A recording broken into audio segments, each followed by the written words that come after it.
You have to give me record rights if you want me to record it. Record rights. No, it's working. It's working. I've had issues with my Zoom and recording, but it's working now. So we're discussing the first 3 chapters of Go Giver Leadership, and we decided to do the whole series of Go Giver because we love the book so much, and the first one was really, really good. And discovering components of business building. We're not just reading these for fun. Like every single one of these books has been really valuable in understanding business, like how a business operates and how you get the most out of the business. So the Go Giver was sort of like a general overview of principles of success. Go Giver Sell More was really specifically about sales and money, which was really powerful. This book is really about leadership, how to see yourself as a leader, how to hold yourself like a leader, how to operate in the world as a leader. And to me, this is applicable in so many areas. It's not just about how you are a leader to your team. It's also how you are a leader to your clients and how you are a leader in your life in general, in your relationships, in your friendships. Like, I think that's really important that we understand that leadership is not just reserved for work. You know, it's not just reserved for these small segments in time when you are running a business. It's just for your life. It's just understanding how to maximize your experience of life, how to come into your life with this really high up perspective, even when things get hard, as they undoubtedly will, because that is life and that's how life rolls. So it was very noteworthy to me to see this character come into this meeting, and he was like very, he had practiced his lines and he was like pep talking himself, and he was like, and all the language he was using, he's like, I gotta like get them, I gotta convince them, I got to like, he had this mentality of like conquer. He used that word a lot, like I have to conquer them, I have to get them, I have like, it depends on me. He has this like, if you notice, all of the language he was using was really scarcity consciousness. It was like really about like getting something from someone and winning something from someone. And it was really about the pressure he was feeling to look a certain way in the eyes of his boss. It was really about like wanting to look good, wanting to like inflate his self-image, so to speak. Kari said, yeah, it was so eye-opening. Yeah, there was no personal touch. It was really like the word conquer, like he kept saying that, like conquering, closing, getting, convincing. That was like his dialogue. It was like super heavy in that. And I think a lot of us, when we first start this world of sales, we think that's how it is. This is the mentality we have about sales. This is what we've been taught is a sales business. We've been taught it's someone who's like a shark and who like goes at people and who's like in their face. And you know what's really funny? Okay, I'm going to share a personal story real quick. Side note. I'm looking to hire someone to help me with my marketing right now. I'm at a stage in my business where like I have all my offers set up. I have all the things I want to do. I want help with marketing, right? So I had a consult call yesterday with someone who is like very, very well respected in the online marketing world. I mean, she is like a top in the online marketing world. And what's funny is that she usually doesn't do her own consult calls. She hires people to do them, but she got on the phone with me because the guy who was supposed to do my consult call was sick. So I got to speak directly to her, okay? She's very young, but she's really good, and she knows how to help people scale their business. The entire phone call, I mean, she asked me a bunch of questions, which is fine. She really got me to dig deep and like figure out like why I wanted this to work and this and that. But the truth is, she's not the only coach I'm looking to work with. I actually have a couple of more people's programs that I'm either have a call scheduled or I'm wanting to look at before I make a decision which way I'm going to go, because I need to take the pulse in my business and figure out what is it that my business actually needs. But she was really aggressive when I said that to her, and I was really transparent. I'm like, look, you're my first call out of this many. Like, this is a track that I'm on, and I have to make a decision the next week. And there was that energy of that sharky energy, that really like wanting to like, well, why aren't you saying yes? And what is this presentation missing for you to say yes? And what does this have that, what aren't you hearing that you want to hear? And what, and I was like, this right here is what people can't stand. This is why people don't schedule consult calls. This is why people don't want to talk to you even if it's for free, because they're afraid they're going to be put in that position. And if someone doesn't have strong boundaries and they don't know how to say no or yes and feel good about it, they're going to be pressured into doing something, and they know that subconsciously, so they don't even want to talk to you about it because they're afraid of being pressured into a conversation. That's what happens. And I got to live that in real time in that consult call. And it was really eye-opening to me to be on the other end of that call and be like, oh, this really does happen a lot. And it's very uncomfortable. It's like really awkward to have to like shoot this girl down when she's just coming at you like missiles, you know? So I noticed myself getting defensive, and I noticed myself wanting to wall up and not really wanting to like talk to her, you know, and like I didn't even want to let her coach me, even though I know she's a good coach, because I just didn't feel like there was an opening for that, right? Like she didn't even sound like she wanted to be on the call. She was just like, okay, I'm on this call. Like, here are the questions. You know what I mean? Like there was this really like, I'm just doing this because I need to do this to get a sale. That was totally the energy. And I was like, it's really obvious. Okay. So that's where this character was coming from. That's how he was walking into that space. And it was super obvious as I was reading the book and then living this experience. I was like, this is exactly the thing. They try to appear nice. Even like she sent me a follow-up email that said all the right things, but the feeling was totally off. Like, she doesn't mean that. Like, this is pre-scripted, you know, like this is not hers and genuine. And that's exactly what this person did. He walked into this company in the book and he tries to sell them on like why they're such a special company. Like you can see it in his language. He's like, oh, you guys are like a historic company in our community. And he's saying all the right things, but missing the mark entirely. And the whole boardroom is just like staring at him. Like, okay. Because they all can tell. They all can feel that energy. And then in that third chapter, when one of the CEOs brings them into the room and has this, for me, it was a life-changing conversation. I mean, the way this man spoke and the small attention to detail and how he spoke in this very measured, calm way. And he spoke about community and family, and he spoke about vision and origins, and he spoke about like the movement and what it took to create it and then rebuild it when it got destroyed.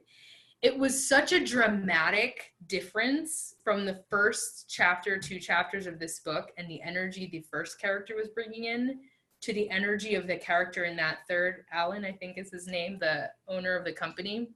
It was like night and day. It was 2 completely different frequencies in conversation. And I want to talk about that a little bit. Can you guys share, what did you notice most?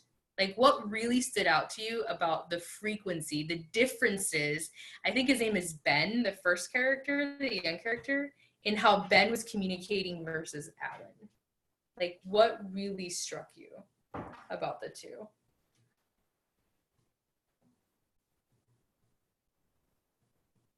You can type as well. You can't talk. There's a typey box.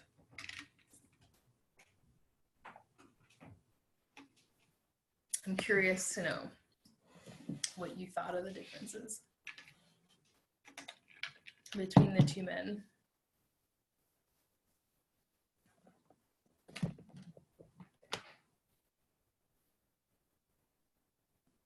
wonder if I can pull up my book on my phone now. Actually, think about it. I had good quotes.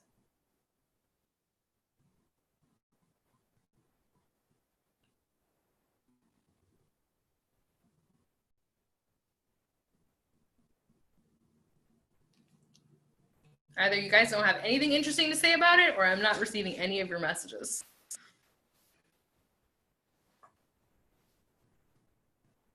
Oh, that's an interesting distinction. Convince him instead of influence him. Can you share a little bit about like, what's the difference to you? Like, what is the difference in your eyes between trying to convince someone and trying to influence them? What does that mean? Because I think that's an important distinction.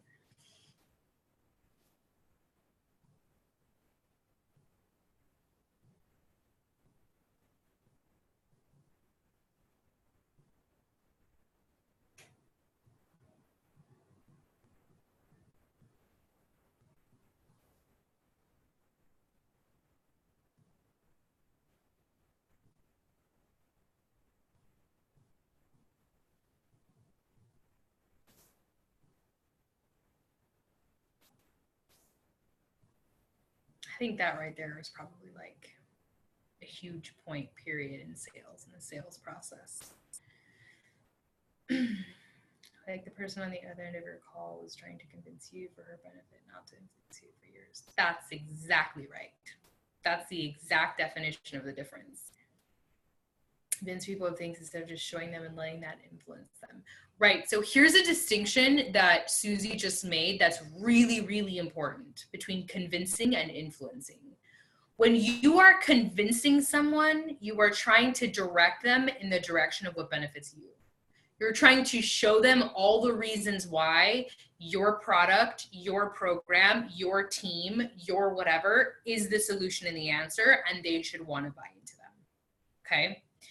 Versus influence, which is amplifying their vision. Okay? It's directing them in the place that benefits them.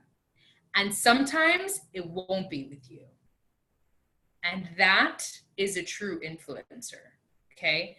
An influencer is someone who speaks to the person and wants to know, what do you need? Like, what is really driving you?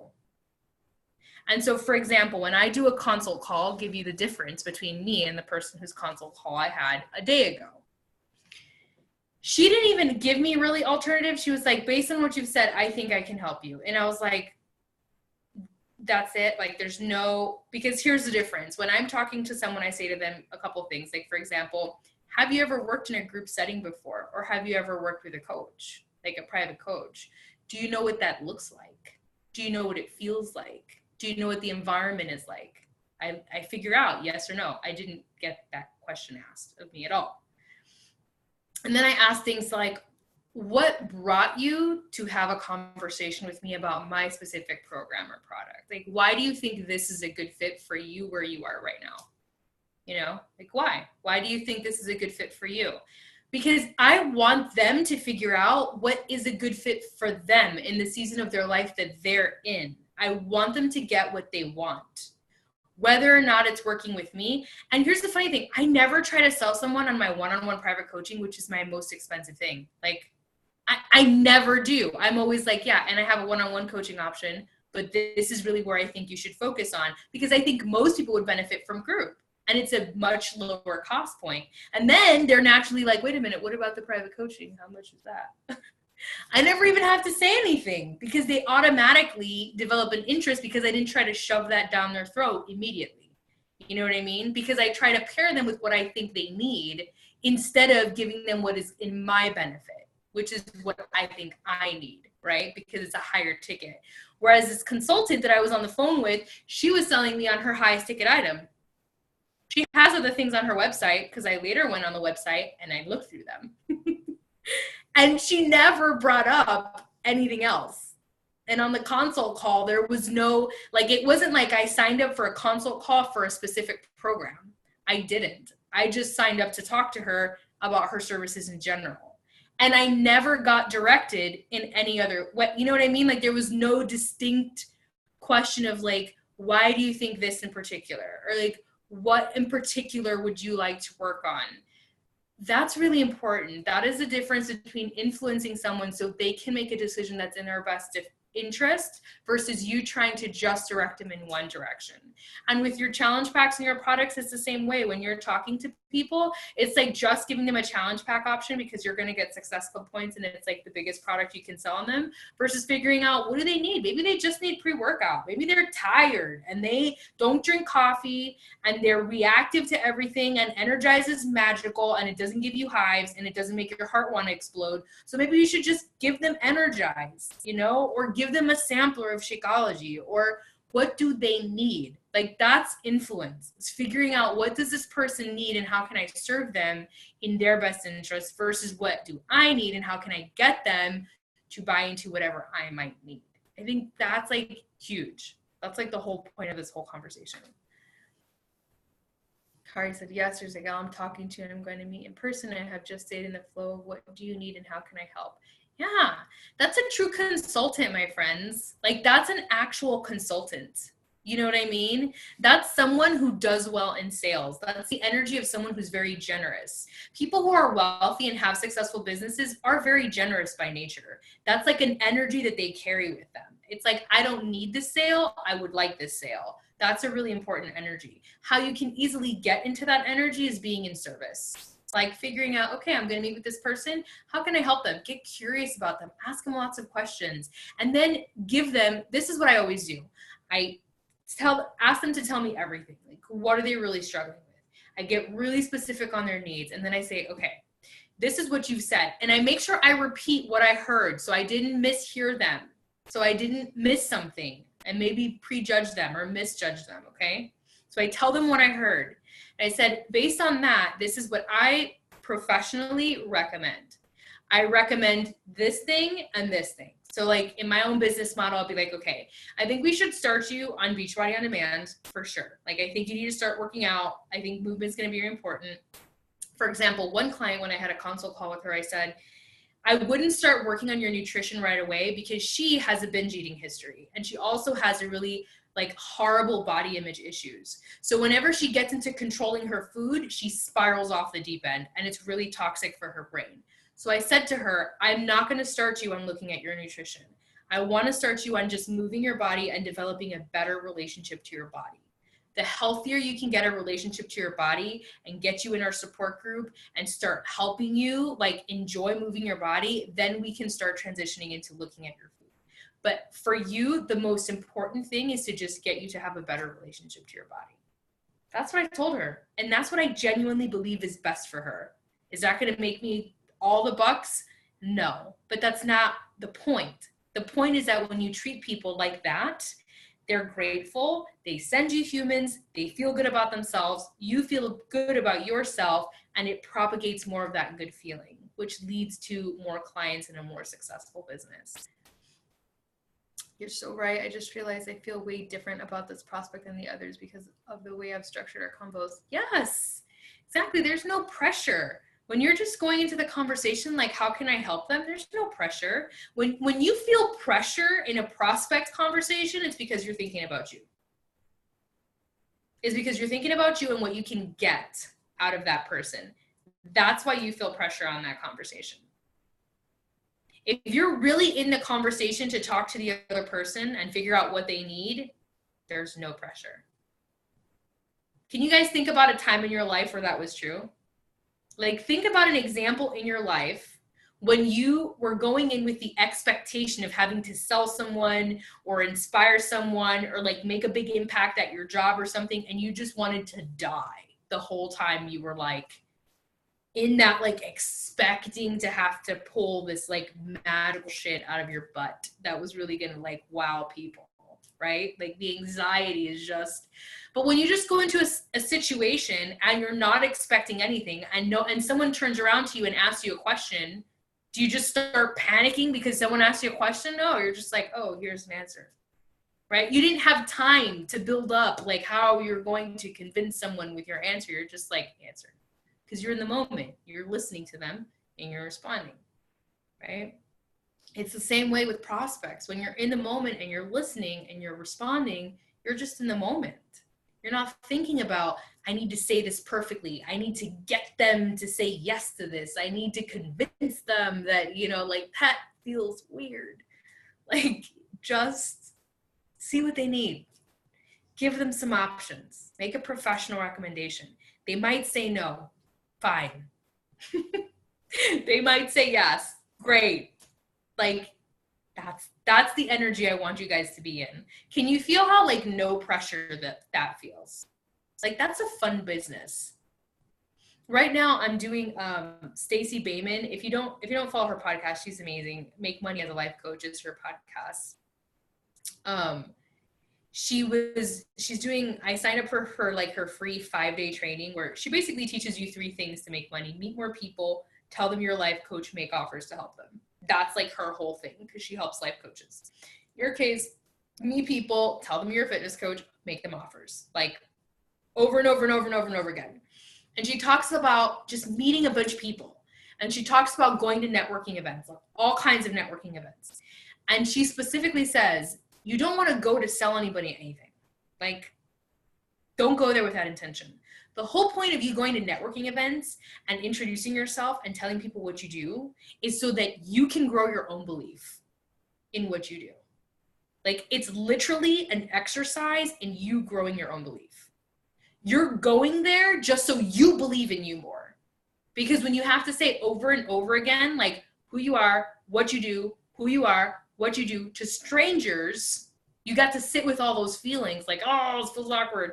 Oh, this is uncomfortable, right? But you get accustomed to saying it over and over again. And guess what? It does amplify your pool of people. They might not all be your ideal clients, but they know people, right? And she said, when you go there, and just like you can do it online as well, when you show up in groups or you show up to talk to people without an agenda, you stand out, because typically in groups or in social gatherings, everyone has an agenda to sell everybody else on shit. But if you show up and you don't have one, you stand out. People are more attracted to your energy because you're just talking to them like a normal person.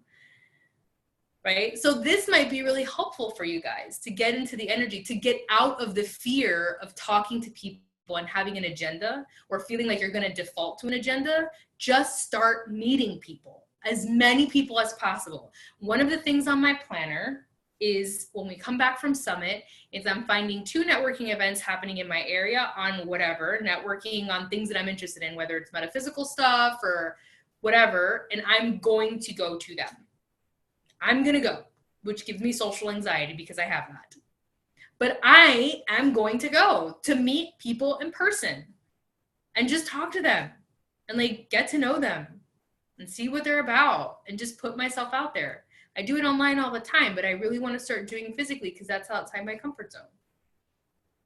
Right? So you guys who are leaders or beginning your leadership development, that whole first segment, if you are feeling like Ben, or you're afraid of being like Ben, then you need to put, it's like exposure therapy. You need to put yourself in situations over and over again where you can tell people what you do to get over it. Yeah? Who's willing to do that? Who's willing to go to a local event near them and just meet people with no agenda?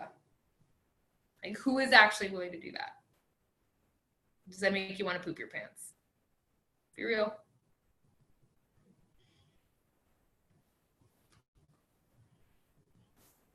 Because you got to get over that, you guys. If you have a fear that you're going to come off that way or that you're going to have some sort of agenda, you will always keep yourself from talking to people forever. You're going to keep yourself from prospecting because you don't want to be a weirdo.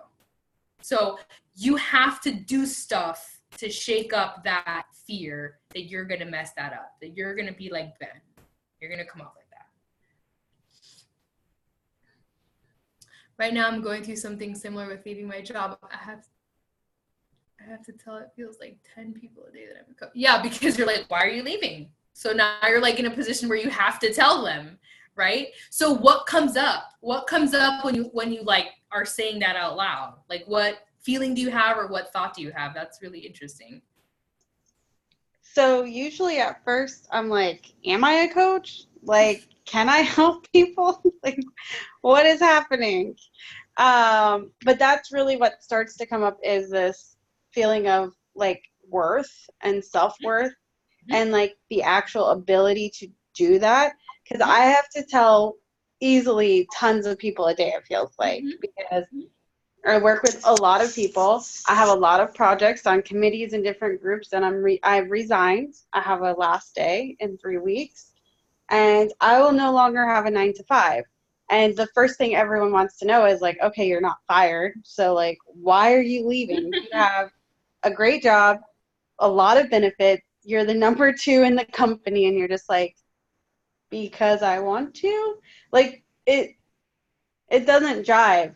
So then to tell people like, oh, I run an online fitness community. I'm a fitness and nutrition coach, and I specialize in stress reduction. Like, I have to say that over and over and over. And at first I was just like, I'm leaving because I want to. Like, that doesn't make sense. People don't leave good jobs just because they want to. So then I had to just like, and at first I'm like, why am I so like nervous to tell people? Like, how can I help people if they don't even know what I do or how I can offer to help them? And so now I feel like I'm a champ. I'm like, girl, this is what I do. Do you need some of Tell this? me what I do. I've been telling people for the last 3 weeks. But it took me like some time because at first I didn't believe it. Like I didn't believe it. I didn't believe in myself. And now I'm like, hey, I can help you if you need something. This is what I'm doing. And they're like, and you're leaving your job to do that? I'm like, yeah, I like it that much. And now it's becoming more comfortable. And now that's helping to build my excitement too as I go into this endeavor full time. But before I was just like, what am I going to do when I leave? Like I didn't even have the confidence to say like the words, like I'm a coach. I'm like, I don't coach a lot of people. Like, it doesn't make sense. Like that comfort level, like that heart and brain, like they're not talking together where your brain's like, you're freaking crazy and your heart's like, no, this is where I want to go. Like that's where I was. And this is why Stacy says what she says. You have to repeat it over and over and over again. That's why she says go to networking events because you're very uncomfortable. It's true. It's like networking events are uncomfortable. And here's why. Because everybody is there to sell and nobody's there to buy. And everybody knows it. And it's weird. It's weird. But if you aren't there to sell, if you're not there to sell, if you're literally just like, here's a whole pool of people that I do not know, that I get to meet and learn about, that's very different because you don't have an agenda. You're just hanging back. You don't have an agenda. If you want to take some cards with you, you can. If someone asks, you can give it to them. If they don't ask, you don't have to. But you just never know what's going to come from that. And her point is really solid that when you do that, you start building this confidence about yourself that's really like high up there. You start seeing yourself do these things like dress nice to go to a networking event, and you start behaving differently and interacting with people that have businesses, and your perception of self starts to change. And I think that's really important. And I love networking events. Groups online, like meetup.com, or aren't there like Eventbrite has like 5 million in your area? We could go together because we're in the same city. So like I'm down with taking whoever's in Atlanta who wants to go to a networking event together and doing it together. I love networking events. I love that. Like I can clean house. Like I will work the room, and I think some of it comes from the fact that I'll just like rather have a drinks with someone and be like, hey, how's your day? Like I don't go in asking like what they do or anything. Right. Half the time I don't even wear an in tag when I go networking because I don't want people to see like my title. Like I would rather they just talk to me. But I love to network. But something about having to leave, like not having to, I chose to leave my job, but to have to tell people over and over again that I was a coach, now I'm like, I'm a coach. You need some coaching? I got you. But it took me like 100 times, easily. You're going to be like, Sable, what are you doing? I'm a coach. Really? What do you help people with? Stress. Like I'm really good at stress management. Like I help people have amazingly harmonized lives. Really? You do that? Yes, I do. So you don't even have to say fitness and nutrition. That's part of what you do. Yeah. What you are is a coach that helps people have harmonized lives. Stress reduction, stress management. Yeah, that's what I do. And I use a bunch of different tools to do that. That's all you have to say. If they want more information, here's my card. And it's working fantastically for me at work because they're like, yeah, you never seem very stressed here. You made your job look easy. Because I'm a boss at stress reduction. Because that's what I do. Hire me. You see? So it's about forming your identity as a coach. It's about giving yourself an opportunity to figure out who are you as a coach.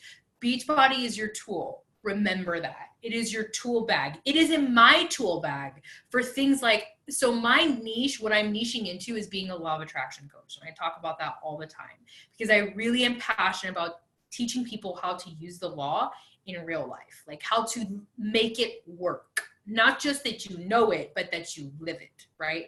But part of my tool bag is fitness and nutrition because when you feel good, your whole frequency changes. When you're moving your body, when you're putting good food in your body, you feel differently. You operate differently in the world. That's in my tool bag. And I very specifically get people who are interested in things like LOA, but they need help with their health. They're stuck. with their health. They're stuck with their body. They can't get any progress. That's the perfect opportunity to introduce them to my Beachbody world and plug them in and get them into our community and give them all the support that they need. Beautiful. If I get students who really need help with abundance or with their business or with relationships, I can cover them in a different way. So remember that who you are is not Beachbody. Beachbody is a tool set that you possess. But it is beautiful to be able to go out, introduce yourself to people, and then figure out, who am I as a coach? What am I really interested in helping people with? For Sable, it's stress. That was a huge part of her life. It was a huge part of the environment that she was in, the community and the culture that she was in professionally. And she's really realized what a big difference minimizing that and managing that has made in her well-being and in her health. Now she wants to help other people do that. I think that's amazing. The more people you say that to, that's going to build that confidence that, yeah, I do deeply understand this. I can help people figure this out. It's funny. Kari's like, I'm moving to Georgia. Okay, so another thing that Stacy talks about doing is that she made her own networking event. She literally made her own networking event and invited people to it. She also said that anytime she got invited to any parties, like networking parties, like Roden and Fields or 31, she went. She's like, I went to every single party I was invited to, and I met all those people. I would go to every single one. I'd buy stuff if I wanted to, and I just networked. You know, people were inviting her because network marketers do that. They invite you to their groups, they invite you to your things, and instead of getting mad and being like, why did this person invite me to another pants party? I don't want to buy leggings from this person. You could be like, I'm going to go in that group and meet all those people buying leggings because someone is going to need coaching on fitting into leggings because they don't right now. Like, that's the truth, right? So isn't that such a different perspective? Instead of getting mad because people inviting you to shit, you could be like, ooh, $5 costume jewelry. Let's see who's in there. Huh? Right? All right, Tanya, because you are really a mentor and you are all about personal and professional development. Like, that's an amazing thing. Oh, I'm a coach. Really? What do you help people with? Professional and personal development. I'm all about it. That's what I like to help people do. Expand their mindset.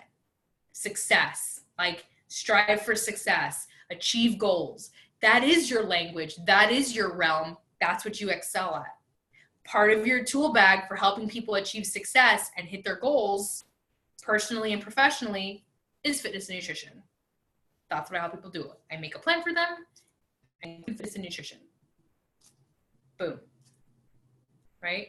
So really leaning into, like, what is you can tie anything into this, literally. Listen, I talk about aliens and like psychic stuff all the time. And people would look at what I talk about and be like, girl, how does that even work with what you do?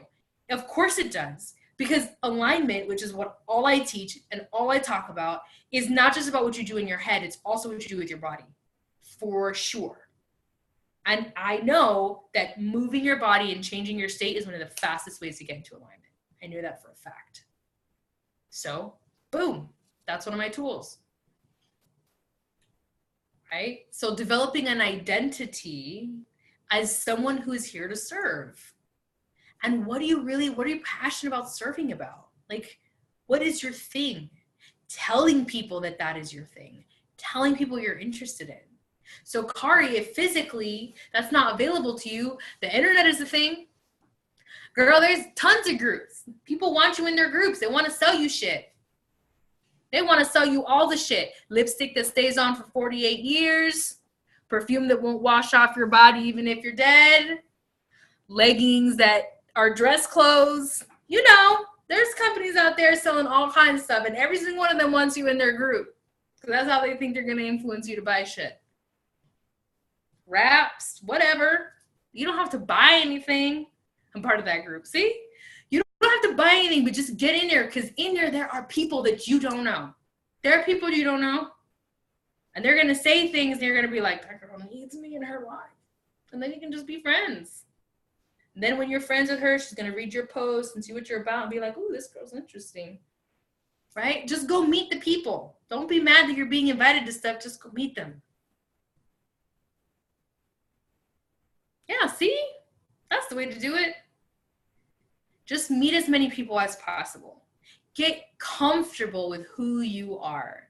I think that was one of the biggest, like, reading the first 3 chapters of this book, the difference in energy between Alan, the CEO of that company, and how he was speaking and addressing Ben, and the level of like confidence that he had in what he had created and what he was capable of was so dramatically different than in the young salesperson and what he was coming with. Right? And the difference is that sense of knowing who you are and not looking at people like a catch, like you're hunting them, or like there's always an agenda. Know that your people are lined up for you. They're looking for you. They want to work with you. But if you're not telling people who you are and what you do, and you're not engaging with people, and you're not meeting people, and then you're not making offers to them, they can't. Like, how are they supposed to know where you are, what you do? They don't know. They don't know. The first step, though, is just meet more people. Just meet more people and get comfortable with telling people what you do and who you are. I also think that being a part of something that is in alignment with yourself helps boost your confidence. Like, I'm in a women's empowerment group. Yeah, that's awesome. A women's entrepreneurial group. I'm going to look for one too.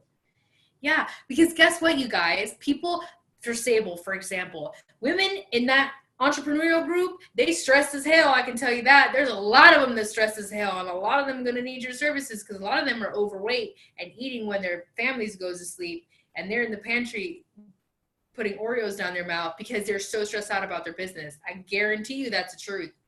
I guarantee you, there they are, right? So know that wherever you go, there's people that need you. They might not know they need you right now, and your job is not to shove that in their face.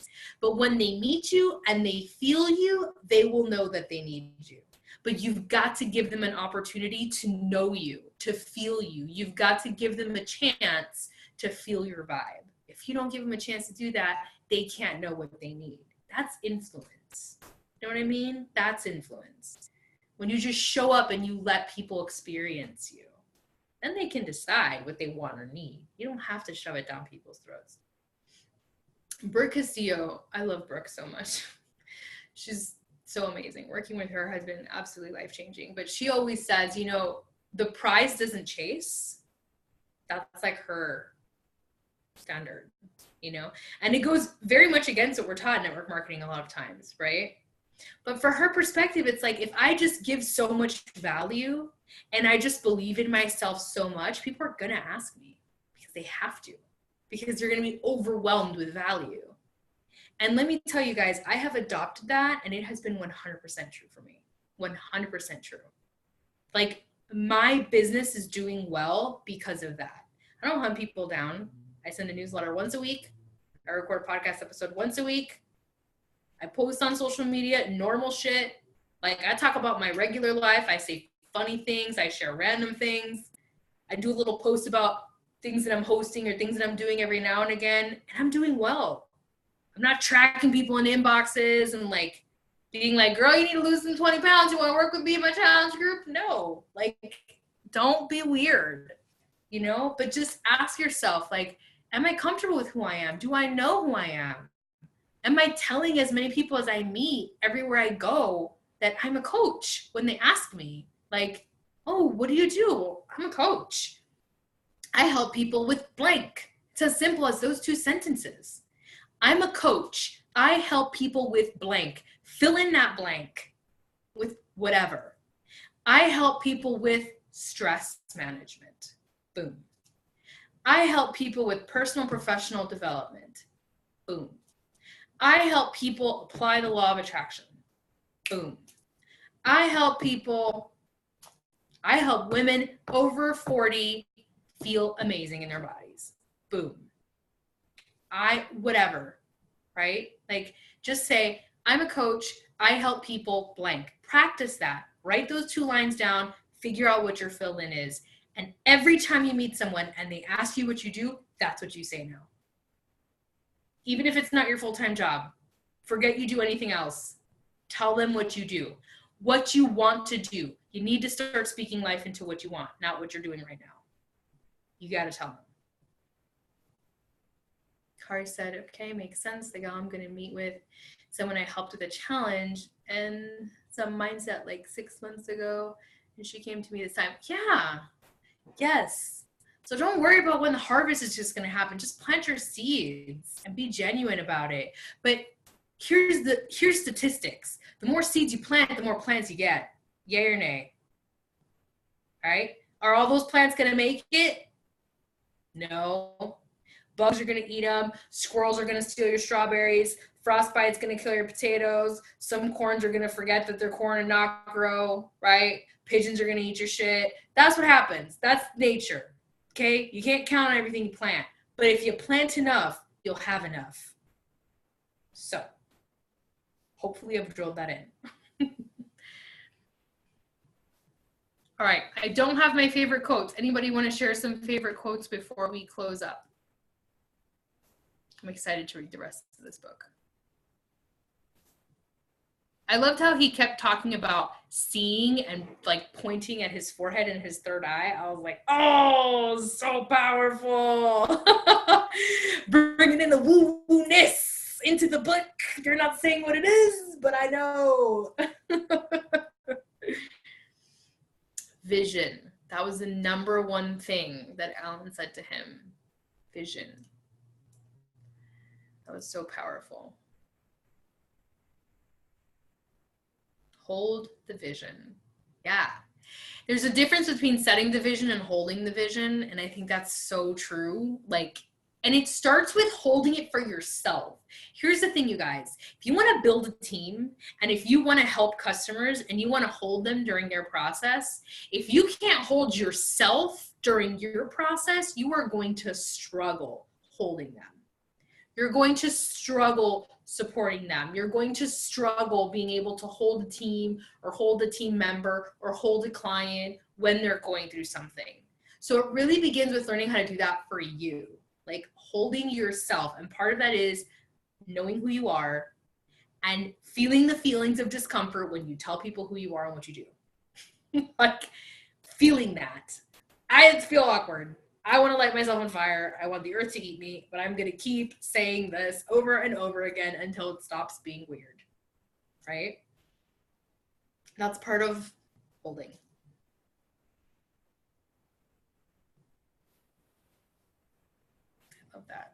I love that distinction. Any last minute shares? This is a really good chat. I think we got it. I mean, the book was a little slow these first couple chapters. So, like, the way that the third chapter kind of starts to set up, I'm sure that each section, like, I will get more energized by it. But the first couple chapters, I'm like, who the hell's Ben? But I get it now. But, like, at first I was like, where did he come from? To me, the most important thing was, like, the difference between him and Alan. Yeah, Alan. That was really important. But yeah, it took me about till the third chapter to figure out, like, where are we going here? But so Claire, who he meets at the restaurant, is the woman who works with the previous character. Right. So she's that new recruit that he hired. And so that's how she ties into this story. It just, like, took me a second. I was like... And her crazy aunt was my favorite character. She's like, what do you have to offer them? And he's like... Yeah, he gets all offended. I don't think he knows what he has to offer them. That's why he's like... Exactly. He doesn't. And that's the thing is, you've got to know that you have something to offer people. Like, you've got to know that. But you don't know that until you listen to people and you figure out what you can offer them. You also don't know that if you can't complete the sentence, hi, my name is blank, I'm a coach, and I help people with blank. That's what you offer people. If you don't know how to finish that sentence, then you don't know what you offer people, and that's why you're struggling with telling people what you do. Yeah. Clarifying that's super important. And really meditating on it. Like, what do I have to offer people? What do I really have to offer people? Don't just try and give an answer right away. Like, be with it for a while. See what comes up. All right. Well, I'm excited to talk about the next segment. I will be seeing some of you very, very, very, very, very soon. I'm super excited. Freaking out.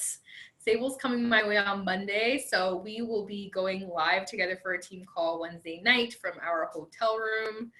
I'm super pumped. All right. We will meet then, my friends. Have an amazing one. Bye.